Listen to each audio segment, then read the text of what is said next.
my name is Kristy. It's been, wow, a whole year already, I think, since my last official video, I think April 2012, when I still didn't have hair. Today is Sunday, May 12th. Happy Mother's Day to everybody out there. Yeah, so lots happened since last year. My hair is finally grown out, so this is about a year's worth of hair, so not bad. It's a little different than what it used to be. It's definitely a little wavier, easier to style, or not style. It goes poof. There's more volume, I guess you can say. So don't know what to do with it yet. Haven't cut it. It's just tie it up when I want to, or just leave it all over the place when I don't.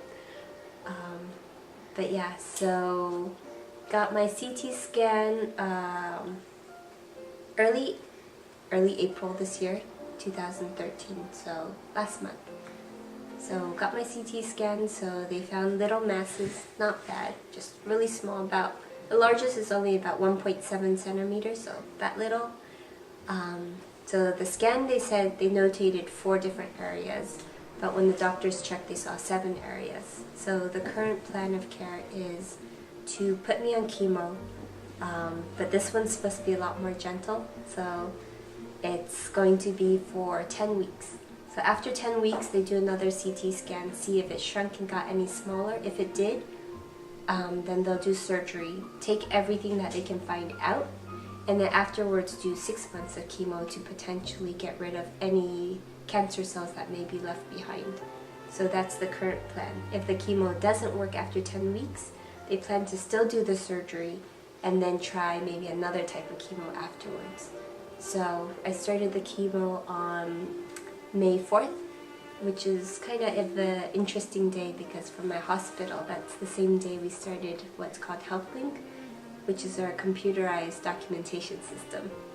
So it's been pretty crazy at work, dealing with the hospital computerized system and learning how that works with, it's different ways of like navigating, and starting chemo, which was actually, I was really worried about it because I wasn't sure what it would be like, if it would be really horrible or what it would do to me.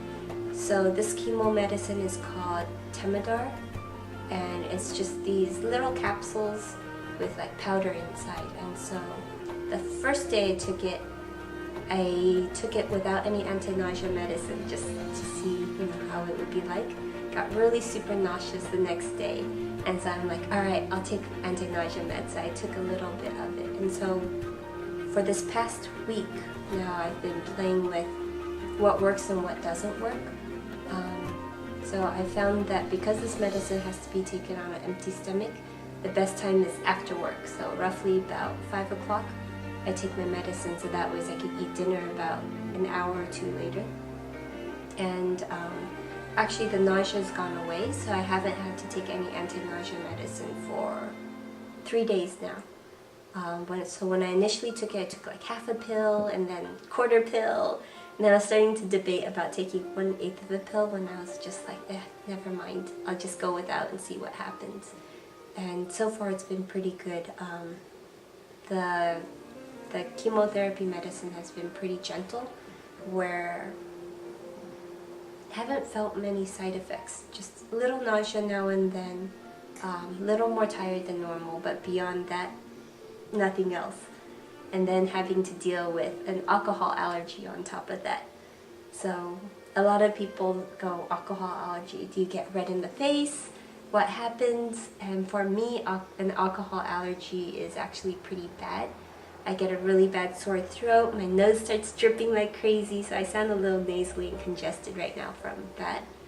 And it used to be where, when I was a kid, I could eat like those little chocolate candies with liquor inside. I grew up eating those, or making like rice wine soup and drinking that. And so I used to do, a little bit of alcohol growing up, no problems. And then more recently, it's gotten to the point where if I eat like half a candy, I was out for 4 days from work with the alcohol allergy. Now it's progressed to the point where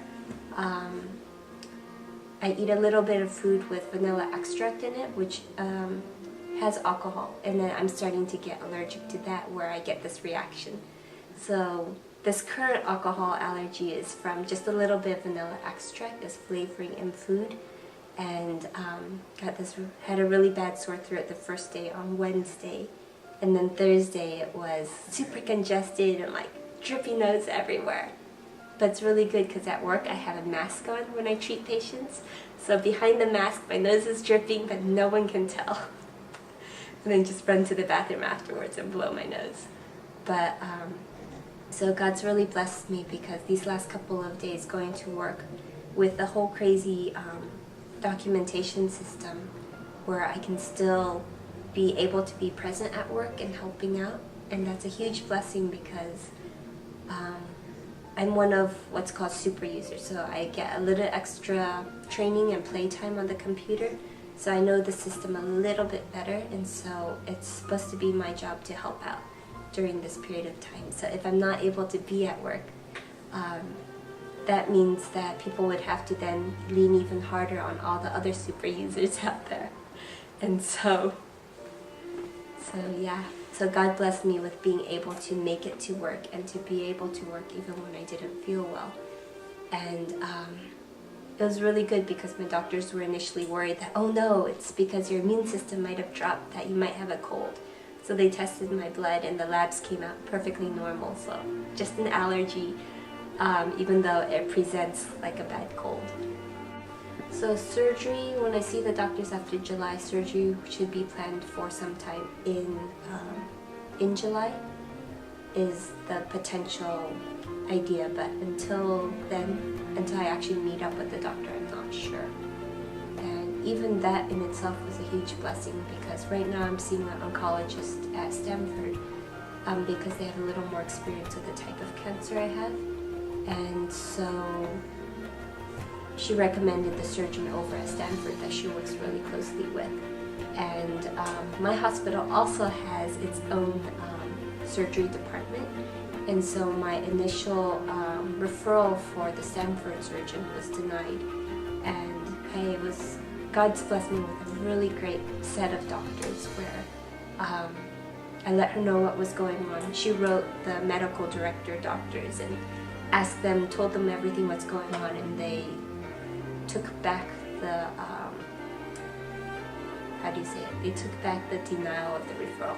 So now I'm okay to go to Stanford to see that doctor for surgery.